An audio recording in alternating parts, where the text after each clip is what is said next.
আৰু ৰাজ্যত এতিয়া বলিছে নিৰ্বাচনী গৰম বতাহ সমষ্টি চলিছে ব্যাপক নিৰ্বাচনী প্ৰচাৰ ভোটাৰৰ কাষ চাপিছে ৰাজনৈতিক দল প্ৰাৰ্থিত্বৰ প্ৰত্যাশী এবাৰ কেনে ধৰণৰ জনপ্ৰতিনিধি বিচাৰে সমষ্টিবাসীয়ে সেই প্ৰশ্ন এই মুহূৰ্তত উত্থাপন হৈছে আৰু সেই প্ৰশ্নৰ উত্তৰ বিচাৰিয়ে সমষ্টি আমাৰ সতীৰ্থ সাংবাদিকসকল বৰ্তমান ঘূৰি ফুৰিছে আৰু এইবাৰৰ এটা গুৰুত্বপূৰ্ণ সমষ্টি হিচাপে বিবেচিত হৈছে বিহপুৰীয়া কিয়নো বিহপুৰীয়া সমষ্টিত বিজেপি ভূপেন বৰাৰ সন্মুখত আৰু কেইবাগৰাকীও আছে গতিকে বিহপুৰীয়াবাসীৰ মনৰ কথা আমি জানিব বিচাৰিছোঁ ভূপেন বৰাৰ কপাল ফুলিবনে বিহপুৰীয়াত সেই সন্দৰ্ভতে আচলতে প্ৰশ্ন উত্থাপন হোৱাৰ দেখিবলৈ পোৱা গৈছে আৰু সেই প্ৰশ্নৰ উত্তৰ বিচাৰি আমি সংযুক্ত হ'ব বিচাৰিছোঁ বিহপুৰীয়া সমষ্টিত বৰ্তমান উপস্থিত থকা আমাৰ নাৰায়ণপুৰৰ সতীৰ্থ পংকজ দেৱদায় ফুকনৰ সৈতে অসম বিধানসভা নিৰ্বাচন আৰু নিৰ্বাচনৰ দিন চমু চাপি অহাৰ লগে লগে প্ৰতিটো ৰাজনৈতিক দলে ইতিমধ্যে নিৰ্বাচনী কুচকাৱাজ আৰম্ভ কৰিছে এই মুহূৰ্তত মই উপস্থিত আছোঁ 126টা সমষ্টিৰ এটা গুৰুত্বপূৰ্ণ সমষ্টি 73 নং বিহপুৰীয়া বিধানসভা সমষ্টি আৰু বিহপুৰীয়া বিধানসভা সমষ্টিৰ এই যি জেগাত মই উপস্থিত আছোঁ এই অঞ্চলৰ লোকসকলৰ পৰা মই কিছু জানিবলৈ চেষ্টা কৰিম এই অঞ্চলৰ লোকসকলে এইবাৰ বিধানসভাৰ নিৰ্বাচনত তেখেতসকলে কেনেধৰণৰ প্ৰাৰ্থিত্ব বিচাৰে জানিব বিচাৰিম মই ইয়াত এখন হোটেললৈকে সোমাই আহিছোঁ হোটেলখনত একাংশ লোকে যি আড্ডা চাহৰ আড্ডা বহি থকাত মই মাজতে সুধিম যে সমাগত বিধানসভা নিৰ্বাচন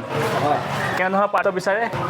হয় আমি প্ৰাৰ্থিত্বটো বিচাৰোঁ যে মাটি পানী বায়ুৰ লগত মিহলি হৈ থকা আমাৰ খিলঞ্জীয়া ভূমিপুত্ৰক আমাৰ স্থানীয়ভাৱে লাগে যিহেতু তেখেতেহে ওতঃপ্ৰোতভাৱে আমাৰ যিটো অসুবিধাৰ সন্মুখীন হৈ তেখেতে ধুনীয়াকৈ মানে চালি জাৰি চাব পাৰিব কিন্তু আমাৰ যিহেতু আজি ভূপেন বৰা ডাঙৰীয়া যিটো চালানী মাছ উদাহৰণস্বৰূপে চালানী মাছ তেখেতে আমাৰ শাস্ত্ৰৰ এটাই কৈ আছে যে কুকুৰৰ চিগালক গদৰ বৰুৱাৰ মাৰা জানিয়া সবাক উপৰি কৰিবা প্ৰণাম তেখেতৰ মনত এইটো ভাৱটো নাই তেখেত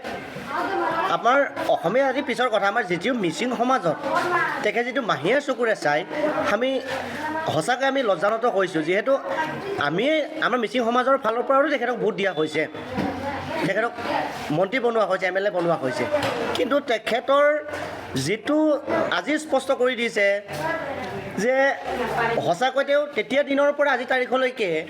মিচিং সমাজক মিৰিক চুলে বিচাক চোৱা কাৰ্যভাৱ তেওঁ মনৰ ভাৱ তেতিয়াও আছে আৰু ভৱিষ্যতেও থাকিব সেইটো কেতিয়াও পৰিষ্কাৰ নহয়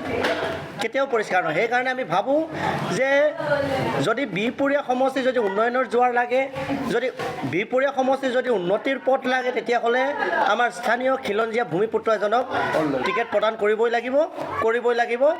লাগিব আমাৰ দাবী আৰু আমাৰ অকল আমাৰ ব্যক্তিগতভাৱে দাবী নহয় আমাৰ গোটেই আমাৰ মিচিং সমাজৰ পৰাও আমি দাবী জনাইছোঁ যিহেতু তেখেতে আৰু এটা কথা তেওঁ আমি এতিয়া নিউজত পোৱা মতে তেখেত নামঘৰীয়াসকলকো যোৱাকালি তেখেত সভা লৈ গৈছে সেইটোতো আমি ধিক্কাৰ দিছোঁ তে নামঘৰীয়াসকলক কিয় প্ৰয়োগ কৰিব লাগে বিহপুৰীয়া সমষ্টি আৰু মানুহ নাই নেকি জনসাধাৰণ নাই নেকি তেওঁ কিয় নামঘৰীয়াসকলক তেওঁ ব্যক্তিগতভাৱে লৈ পেলাই নিজৰ গাড়ীত উঠাই পেলাই তেওঁ সভাত লৈ যাব লাগে সেইটোত আমি ধিক্কাৰ দিছোঁ তেওঁ নামঘৰীয়াসকল পবিত্ৰ তেখেত সদায় ধৰ্মত থাকে আমি সদায় তেখেতসকলক ভৰিত ধৰি আমি সেৱা কৰোঁ সেইসকল ব্যক্তিক তেখেত ৰাজনীতিলৈ নিয়াটো আমি গ্ৰহণযোগ্য নহয় আমি ইয়াৰ পৰাই আমি গৰিহণা দিছোঁ আৰু সেইকাৰণে আমি শেষত এটাই কওঁ যে যদি বিহপুৰীয়া সমষ্টি যদি উন্নতি লাগে উন্নয়নৰ জোৱাৰ লাগে মাটি পানী বায়ুৰ লগত মিহলি হৈ থকা আমাৰ স্থানীয় খিলঞ্জীয়া ভূমিপুত্ৰ এজনক টিকেট প্ৰদান কৰিবই লাগিব সেইকাৰণে আমি শেষত এটাই কৈছোঁ চালানী হটাও বিহপুৰীয়া বচাওঁ ধন্যবাদ বিগত দিনসমূহত আপোনালোকৰ এই বিহপুৰীয়া সমষ্টিত কিমান উন্নয়ন নহ'ল এইবাৰ কেনেকুৱা প্ৰাৰ্থী বিচাৰে আপোনালোকে হয় নমস্কাৰ বিহপুৰীয়া সমষ্টিটো উন্নয়ন একেবাৰে হ'ল মোৰ মতে 100ত মানে 15% দিছোঁ 15% বাকী আছে হয়তো ভিতৰুৱা কেইটামান গাঁৱত কেইটামান উন্নয়ন হৈছে আমাৰ মিচিং এৰিয়াত একেবাৰে এটা বিধায়কৰ অহা নাই পলক এখন দেখি নাপাওঁ ৰাস্তা এখন পিচ ৰাস্তা দেখি নাপাওঁ গতিকে আমি এইটোৱে উন্নয়ন বুলি ক'বলৈ আমাৰ অপাৰক হৈছে হয়তো আমি ভাৰতীয় জনতা পাৰ্টীৰ কাৰ্যকৰ্তা বহুত আগৰ পৰা আমি কষ্টও কৰিছোঁ তেখেতক আমি জিকাইছোঁ কিন্তু বিহপুৰীয়াত উন্নতি হোৱা নাই কাৰণ আমি বেলেগৰ লগত কম্পেয়াৰ কৰিবলৈ গ'লে আমাৰ বিহপুৰীয়া সমষ্টিত একদম জিৰ' লখিমপুৰত চাওক আপোনালোকে মানৱ ডেকা যিটো কাম কৰিছে আমাৰ গহপুৰ ফালে চাওক আমাৰ উপলবৰাই যিটো কাম কৰিছে কিন্তু আমাৰ অমীয় ভূঞাই তেনেকৈ যদি কাম কৰা হ'লে আমাৰ বিহপুৰীয়া সমষ্টিবাসীয়ে তেখেতক আদৰিলে হয় কিন্তু তেখেতে চালনি হোৱাৰ কাৰণে আমাৰ বিহপুৰীয়া উন্নয়ন হোৱা নাই। সেইকাৰণে আমি এইবাৰ বিচাৰিছোঁ 100% আমাৰ বিহপুৰীয়া সমষ্টিত জন্মগ্ৰহণ কৰা এজন ব্যক্তিক আমাক টিকেট প্ৰদান কৰিব লাগে। গতিকে তেতিয়াহে আমাৰ বিহপুৰীয়া সমষ্টি উন্নয়ন হ'ব বুলি মোৰ তৰফৰ পৰা আপোনালোকক অনুৰোধ জনাইছোঁ। যোৱা 5টা বছৰত যিহেতু এই সমষ্টিত ডক্টৰ অমীয় কুমাৰ ভূঞা বিধায়ক আছিল,